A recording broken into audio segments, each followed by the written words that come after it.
Trails are a very useful effect that can be found in most games, but unknown to most, Godot has its own built-in trail system, and with a very small modification, you can get all the control you need to make your game effects.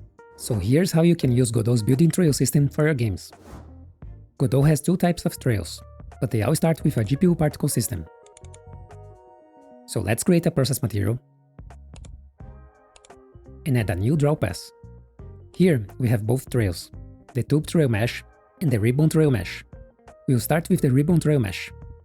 Let's increase the position of the particle system and change the amount to 1, so we can see it better.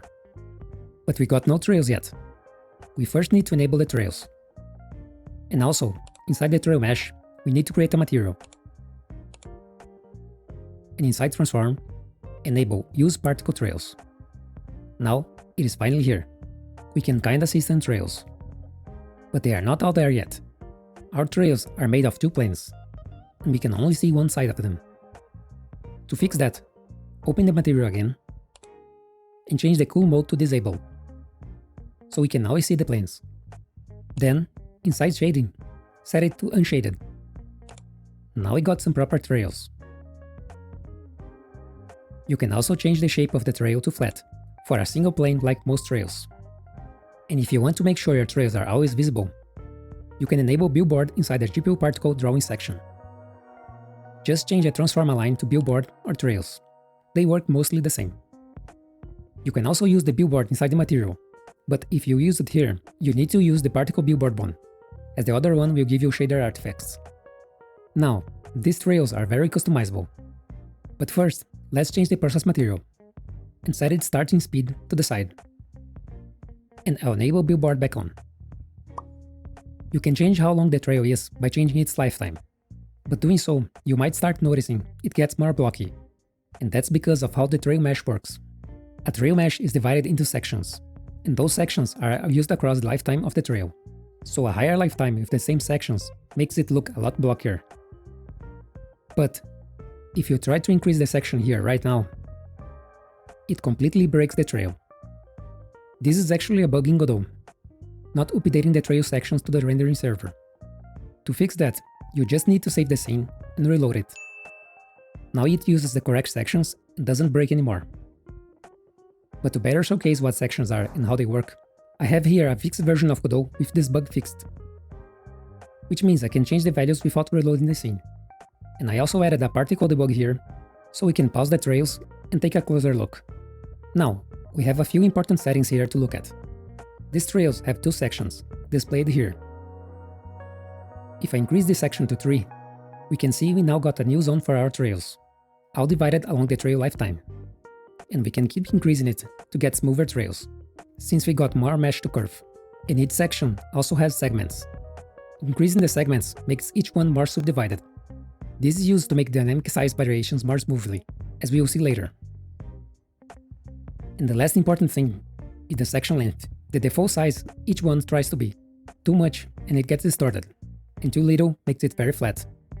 So you can fine-tune this depending on the lifetime, section, and speed of your trails. But you don't need to worry too much. You can just increase the number of sections while leaving the length at a small value, and it should be mostly okay. And the last thing we need to know is the curve setting. You can create curves to tell how wide your trails should be over time, giving you much control on how they look. You can also right-click on the GPU particle node and select the curve sub-resource to get only the curve inside the inspector, so you have much more space to adjust it. And the other trail type we have works almost exactly the same. Just create a tube trail mesh for the draw pass instead. Like before, you need to create a material and enable the use particle trail option. But in this case, we don't need to disable culling or shading. If you still don't see it working, just toggle the trail off and on again, and it should start emitting. And we got a big tube trail. These types of trails works best if the alignment is set to align to velocity.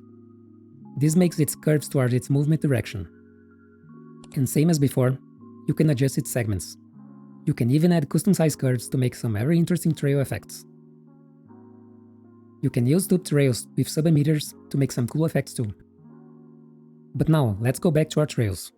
Another way to fix the refresh bug is to copy the draw pass material, reset it, paste it there again, and toggle the trails.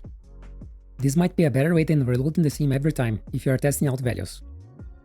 But okay, we now understand how Godot trail system works. But how can we use this for a game effect? How can we make a projectile trail follow a shot? The particle system right now shots out a trail. It does not follow a node's position. Fortunately, there is a very easy modification to fix that. But first, let's prepare our trail. I'll set the trail material to have alpha transparency and enable color as albedo. Then, on the process material display section, we can set the color ramp curve to control its color and transparency over time. With that done, we are ready to start. Click on the process material arrow and select Convert to Shader Material. This will generate the shader for the entire process material. It might look scary seeing all this code, but we only need to add 2 extra lines here. First, go to the very end of the file and add transform3.xyz equals emission transform3.xyz. This tells the shader to set the position of the particle to be the position of the emitter, the GPU particle 3D node. Then go up and find the start function, and do the exact same at the end, just to make sure the particles start at the right position. But if you try to move the node now, something strange is happening.